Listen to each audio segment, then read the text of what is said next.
Hello and welcome to the online lecture. Today we're going to talk about the era of imperialization. And although we've talked about imperialism of the Americas before, our emphasis today is what's happening in terms of Africa and Asia.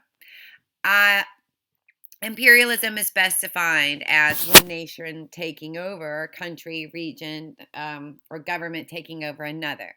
And it can do that politically, economically, and socially. But typically, in the field of world history, imperialism is broken down into two distinct time periods. The era of old imperialism is dated from approximately 1500, to 1800 and looks at when Western Europeans took over the Americas, India, Southeast Asia, parts of Africa and China in limited ways. This included obviously what we have been talking about in terms of empires of Western Hemisphere, such as the United States, Brazil, and those colonies as well.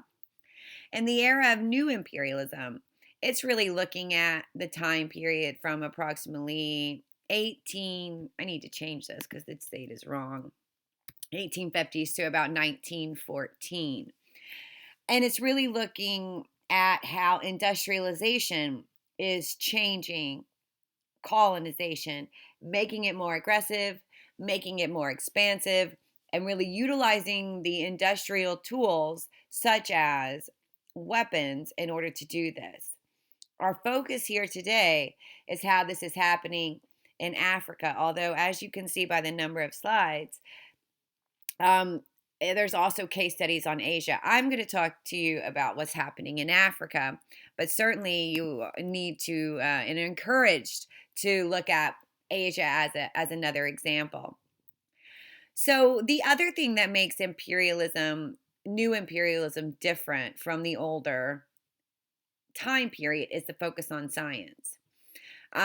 You might think of science as another tool of a colonizer, because not only will we see the emergence of new medicines such as quinine as needed for whites to live in areas that they can't live in, such as sub-Saharan Africa and Australia, parts of Asia, but how universities and companies are also emerging that then mass produce these drugs, and also invest in research in other ways.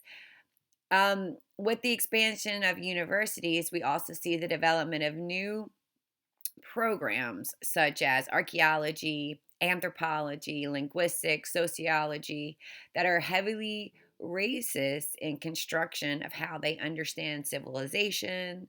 And of course, not everyone, but the disciplines themselves are very much formulated by this type of white supremacy arguments.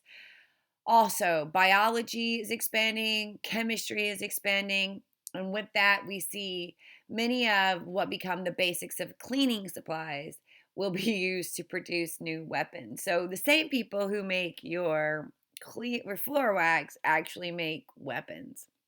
It's really interesting because it all depends on what part of chemistry you are creating, right? So, without these sort of changes in science, we would not have seen the type of colonization of Africa and Asia that we really are seeing throughout this period. But if you just take a look at the map, what you find are the growth of these colonial empires, right? The United States is gaining territories across the globe. England, which is a tiny island right here, is going to control the majority of territory, right, in Africa, as well as India, Australia, all the way here, here, and here.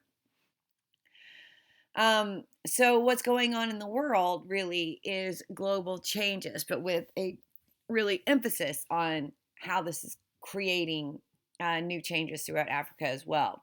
You might look at imperialism again through the lens of economics, right? Looking for new resources that you don't have, looking for new populations to settle, and companies who are investing in these new companies.